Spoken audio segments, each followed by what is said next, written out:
Aujourd'hui, nous plongeons dans la légende d'une renaissance, la vengeance qui domine le top manoir.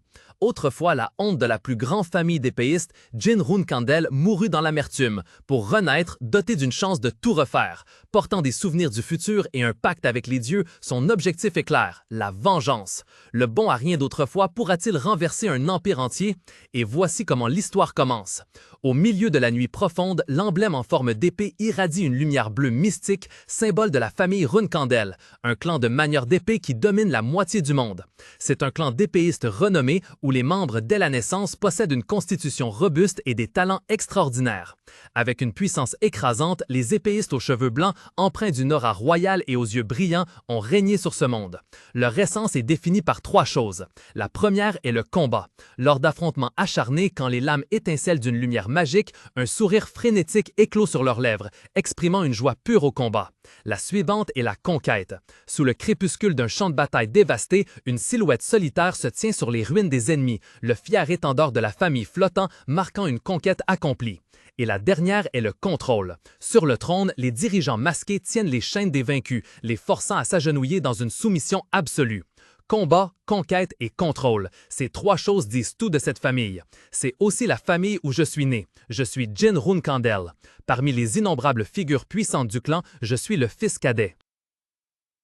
Lors de la cérémonie du choix décidant de son avenir, au milieu d'une forêt d'épées précieuses, les petites mains de Jin s'étiraient vers l'épée du chef de famille. Il croyait être l'héritier de ce titre. Face à la silhouette imposante et digne de son père, il entendit une voix grave et chaleureuse résonner. « Jin, tu as choisi exactement comme je l'espérais. » C'est intéressant, se remémora Jin. Il avait jadis pensé que son avenir ne serait que succès et gloire, un chemin parsemé de roses sous les acclamations de la foule. Mais alors, ce rêve glorieux se brisa comme un miroir. Jin se demanda amèrement. Est-ce logique? Je n'ai absolument aucun talent pour l'escrime. Comment quelqu'un du clan Runkandel peut-il être si incompétent dans l'utilisation de l'épée? Dans le terrain d'entraînement trempé de sueur, au milieu des regards indifférents et méprisants, il n'était que la honte de Runkandel, l'ignominie de Runkandel, un individu bien en deçà des standards du clan. Écartant une goutte de sueur amère, Jin se tenait seul dans la cour glaciale, portant le titre le plus humiliant, l'incompétent le plus total de la maison Runkandel. Dans le vaste terrain d'entraînement de la famille, baigné par un soleil éclatant, une voix moqueuse retentit, brisant le silence. « Hey Jin !» Ses deux frères aînés s'approchèrent, l'un d'eux raillant. « Tu brandis encore cette épée en bois inutile ?» L'autre ricana, ajoutant d'un ton condescendant. « Laisse-le, il ne brandira probablement une épée que si c'est une épée spéciale. Mais où est cette épée spéciale, cette barricada? Pourquoi doit-il brandir cette épée en bois ?» Tous deux éclatèrent d'un rire sinistre. La sueur perlait sur ses tempes, Jin resta silencieux, le visage assombri, s'efforçant d'ignorer les provocations amères. Le silence de Jin irrita le frère aux cheveux blancs. Il s'avança, grondant. « Hey, pourquoi ne réponds-tu pas? Jin, tes frères tout-puissants, te posent une question! » Sans attendre de réponse, il décocha un coup de pied vicieux de toutes ses forces. Urgh! Le coup atterrit en plein dans l'estomac de Jin, le faisant se plier de douleur, l'épée en bois glissant de sa main et tombant au sol. Il s'effondra sur le sol de pierre froide, serrant son ventre à deux mains, gémissant difficilement de douleur. Se tenant au-dessus de lui, l'un des deux frères lâcha un commentaire méprisant. « Quel bon à rien! » Jin Runkandel s'efforçait encore de ramasser l'épée en bois qu'il tenait. « Pourquoi continues-tu à gâcher ton énergie à brandir cette chose? C'est inutile de toute façon. » Jin serra les dents, essayant de retenir l'épée, mais ne put résister à la force de l'autre.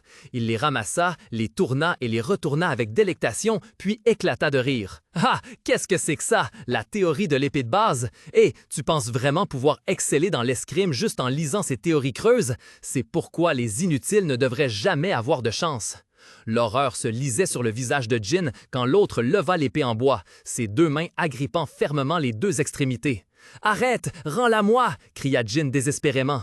Mais sa supplication ne fut accueillie que par un sourire méprisant. L'autre commença à forcer pour briser l'épée, sa voix froide résonnant. « Parce que quand on vous donne une chance, vous ne savez pas où est votre place. » Crac! L'épée en bois, symbole de l'effort futile de Jin, se brisa en deux.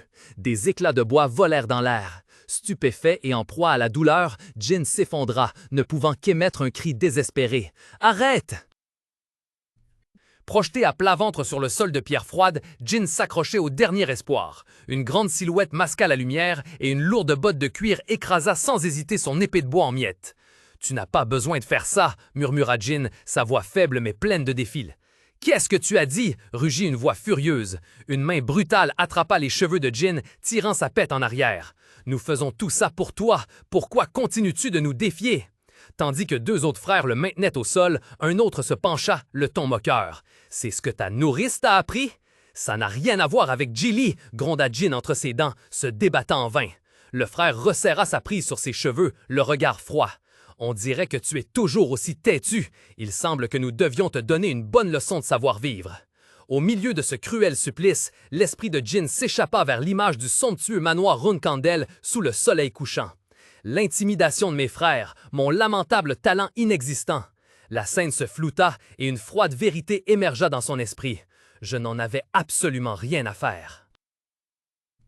Jin Runkandel s'efforçait encore de se relever, son esprit ne répétant qu'une seule et unique conviction. Il se disait « Il me suffit de travailler dur. Si je travaille dur, alors finalement j'obtiendrai la reconnaissance de ma famille et ferai partie de la maison Runkandel. » C'était ce en quoi il croyait vraiment. Cependant, la réalité avait brutalement anéanti tout cet espoir naïf.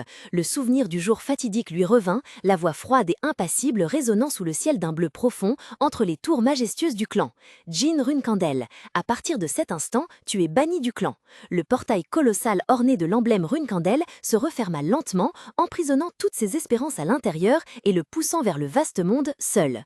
Devant ce qui fut autrefois sa maison, Jin soupira doucement, l'amertume du passé demeurant intacte. Sa main se serra en un point alors qu'il se rappelait les derniers mots qu'il lui avait offerts par pitié. « Parce que tes efforts sont très louables, nous ne te tuerons pas. » Un sourire forcé, plein d'ironie, apparut sur le visage de Jin. C'est ainsi qu'il fut expulsé de sa famille à l'âge de 25 ans et commença une vie d'errance indéfinie.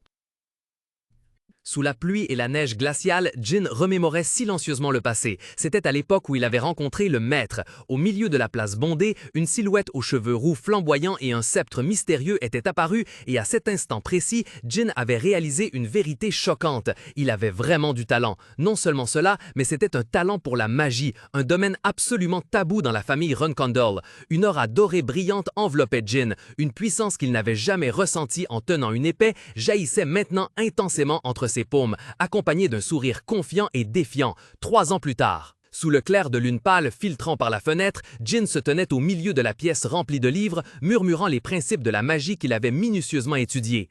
Connecter le mana naturel au mana du mage pour récupérer le mana. Ensuite, renforcer le mana sur le point d'être manifesté. À peine avait-il fini de parler qu'une vague d'énergie sombre commença à onduler à ses pieds, faisant légèrement trembler la pièce entière.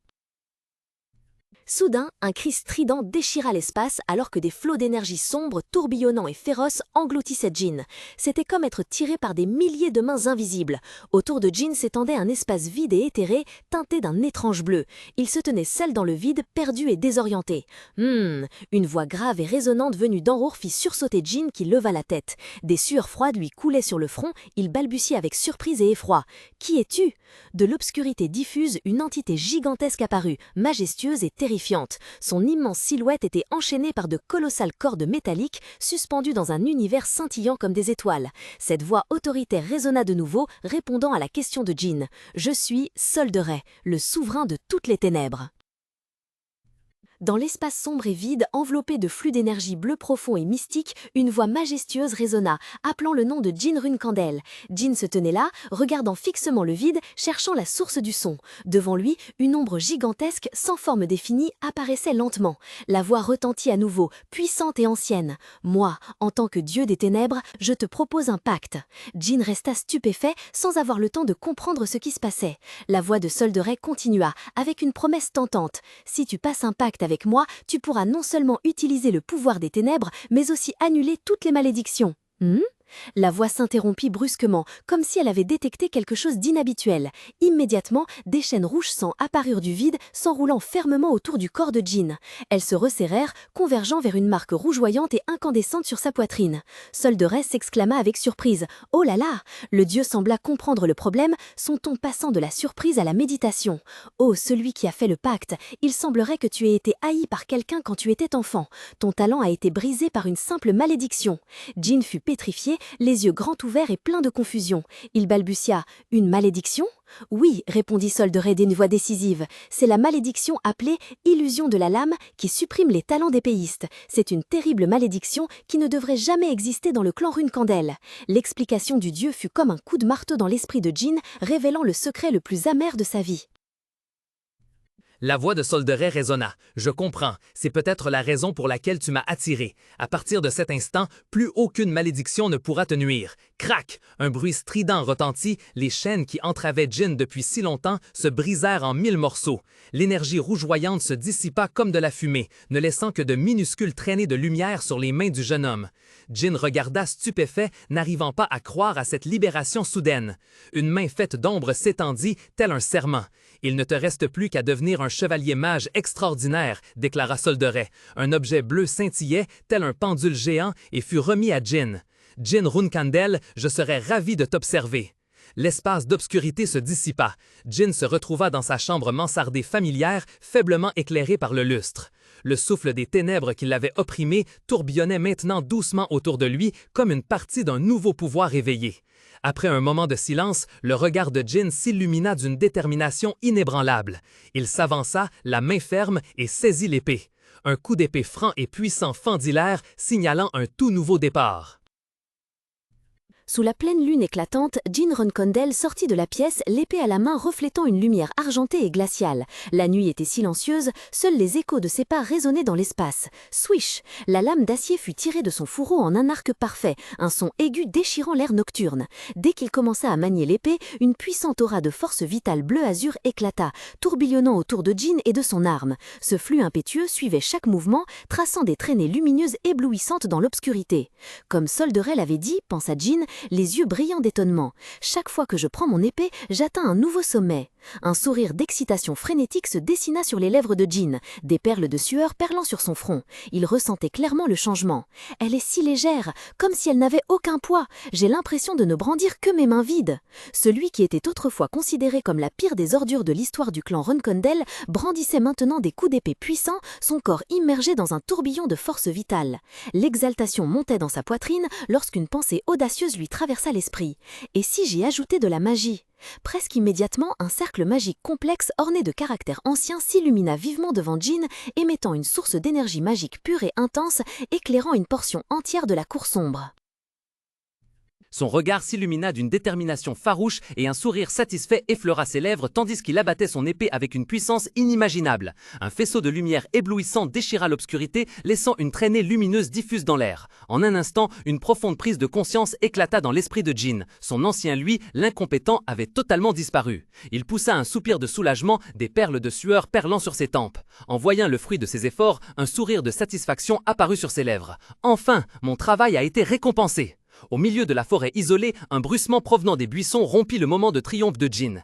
3 chevaliers en armure de fer complète, scintillante sous la faible lumière de la lune, émergèrent. Ils observèrent silencieusement la scène devant eux, stupéfaits par la puissance qui venait d'être libérée. Un instant plus tard, l'image de Jin gisant de tout son long sur le sol, le corps meurtri, le sang coulant à flots sur son visage, apparut. Il semblait qu'une violente bataille venait de se dérouler entre Jin et ses chevaliers.